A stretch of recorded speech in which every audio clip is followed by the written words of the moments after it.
বন্ধুরা দেখতে পাচ্ছ এটা কি বলো তো, ঝিঙা। ঝিঙা দিয়ে আজকে একটা সিম্পল একটা রেসিপি বানাবো, নিরামিষ রেসিপি। পেঁয়াজ টিয়াজ কিছু দেবো না, এই ছুলে নিয়েছি, একদম ফ্রেশ করে ছুলে নিতে হবে, নিয়ে তারপর কেটে নেব এটাকে। আর একটা টমেটো দেবো, 4টা লঙ্কা দেবো, আর এখানে পনির দেব। আর আমি মশলা অলরেডি করে রেখে দিয়েছি, এই যে সব ধরনের মশলা এটাতে দিয়ে দিয়েছি, জিরা, হলুদ, লঙ্কা, সব কিছু যা মানে দেওয়া যায়, তোমাদের যা মন যায় তাই দিতে পারবে, শুধু পেঁয়াজ রসুন ছাড়া। ঠিক আছে, এখন আমি ঝিঙ্গাটা কেটে নেব। এই যে আমার ঝিঙা কাটা হয়ে গেছে। ঝিঙাটা মানে কচি হতে হবে, ভালো হতে হবে, ফ্রেশ ঝিঙা হতে হবে, আর খোসাটা ভালো করে ছাড়িয়ে নিতে হবে। ঠিক আছে, এই যে টমেটো কেটে নিয়েছি, আর এখানটায় পনির নিয়েছি, ব্যাস হয়ে যাবে। যে পনিরটা ঢেলে দিলাম, এখানে ঢেলে দিলাম, ঝিঙাটাও ঢেলে দিলাম।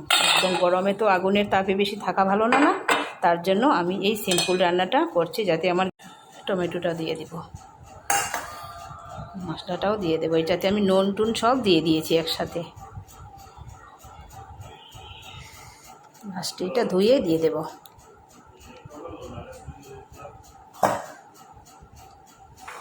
যে এটাতেই পনিরের জলটা দিয়ে দিচ্ছি, একসাথে রান্নাটা করব।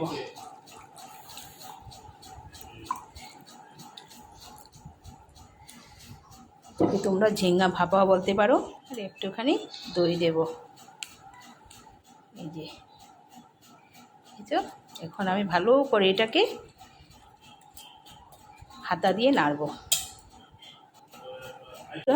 তেল দিয়ে দিচ্ছি, সরষের তেল দিচ্ছি। ঠিক আছে, আগে আমি কিন্তু তেল দেইনি, তেলটা এখনই দিচ্ছি। এই যে দিয়ে দিলাম। এই রান্নাটা না একদম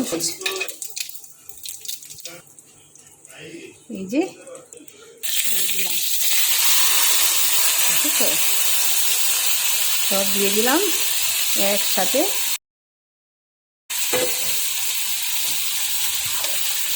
আর ঝিঙা থেকে তো জল বেরোবেই, এই ঝিঙার যে জল বেরোবে না, এটাতেই রান্না হয়ে যাবে। আর আমি ঘি গরম মশলা দেব একদম লাস্টে, লাস্ট ফিনিশিং ঘি গরম মশলা দিয়ে নামিয়ে নেব। এটা এখন তোমরাই বলো এটা খেতে কেমন লাগবে। আমার তো ভীষণ ফেভারিট এই রান্নাটা। এই যে একটুখানি গরম মশলা দিয়ে দিলাম, গরম মশলা ছড়িয়ে দিলাম, আর এখানটা একটু ঘি দেব, বেশি দেব না, অল্পই দেব। এই যে